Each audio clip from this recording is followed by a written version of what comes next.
Pandemics, a business opportunity. Commentary. Relax for a few minutes, sit back, and pretend morals and business ethics are redundant.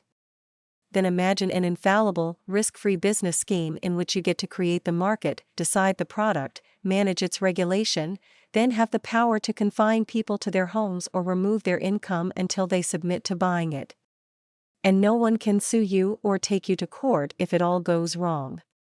No legitimate government would allow that within its borders, so aim higher and make this international, as it then ceases to be fantasy. All this is being negotiated within the WHO pandemic documents to be agreed by your government in 2 months' time. So, imagine. Your organization will be a public-private partnership, so using taxpayer money but guided by the private sector. You spin a story that a series of plagues are about to engulf humanity, exponentially increasing in frequency and severity. Then use public money to set up a surveillance network guaranteed to find virus variants. Governments have agreed ahead of time to give you power to control healthcare policy when you decide these variants pose a threat. They have agreed that this includes border closures, restrictions on daily life of their citizens, and of course mandated vaccination. Then transfer these virus variants to laboratories and pharmaceutical companies of your choice.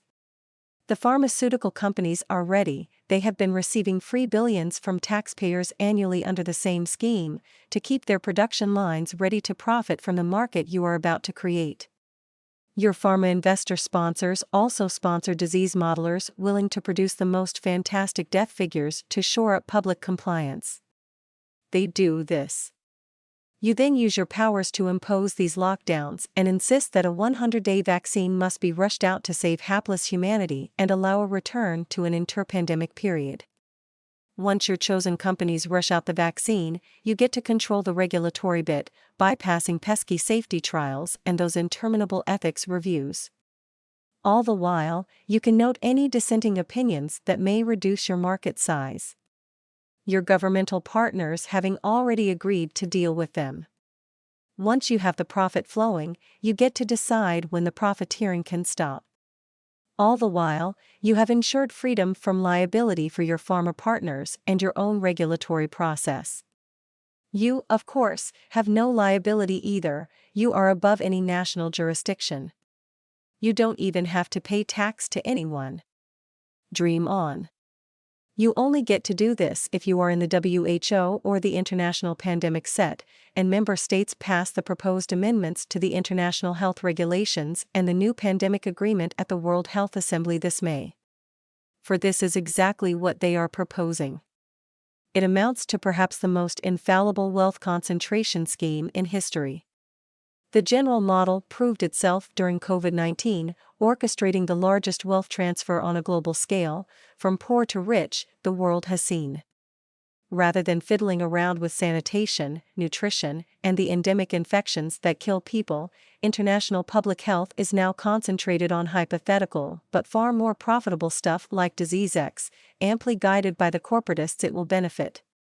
The last big natural pandemic, the Spanish flu, occurred over a century ago in the pre-antibiotic era. The recent COVID-19 pandemic is widely thought to have arisen from just the sort of research being promoted within these WHO pandemic initiatives. The WHO now proposes to increase sharing of viruses considered to be high risk among laboratories that it oversees. This is the same WHO that concluded COVID-19 did not transmit from human to human and may have come from frozen fish rather than the Wuhan Institute of Virology just down the road.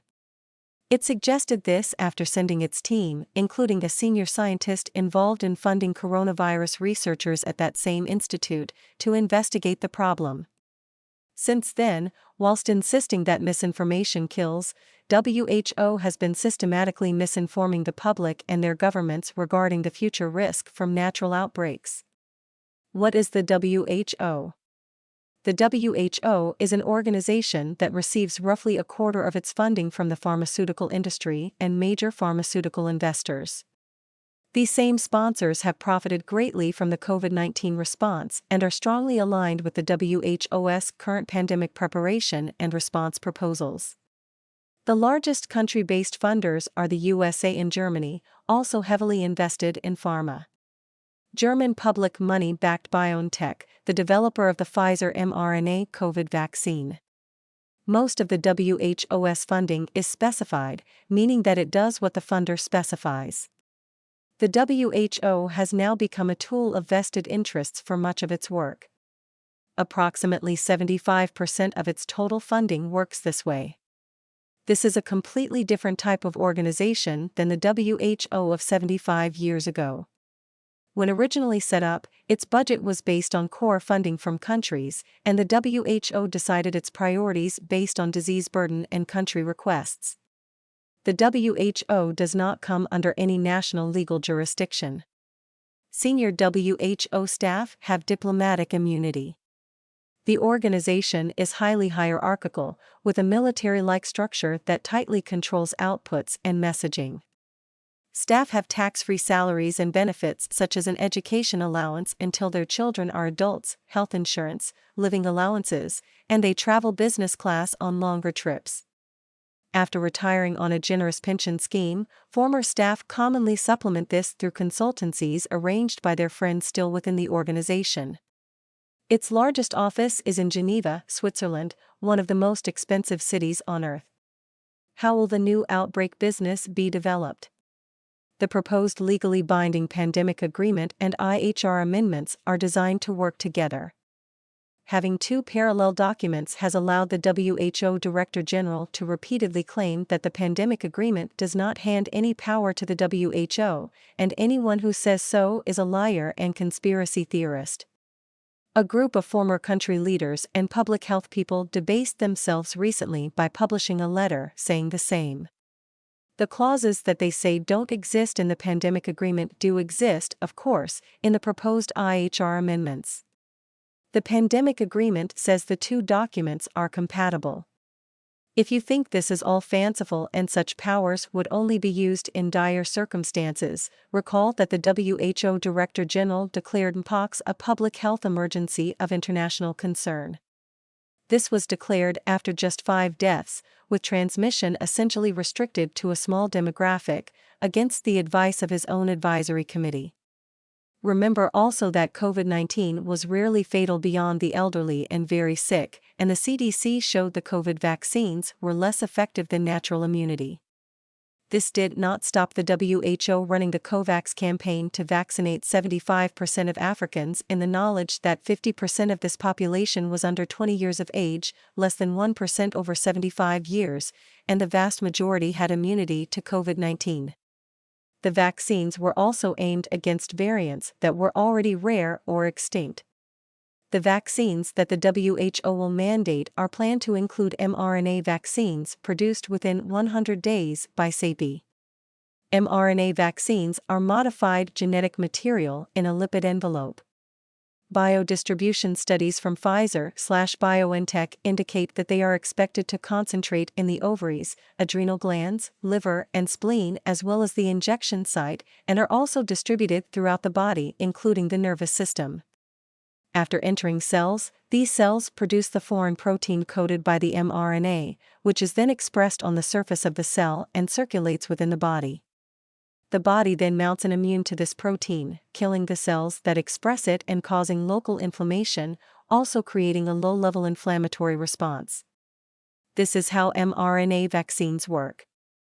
CEPI, a key player running the rushed vaccine effort, is a public-private partnership set up at the World Economic Forum in 2017 by the Bill and Melinda Gates Foundation, the Wellcome Trust, and a number of countries.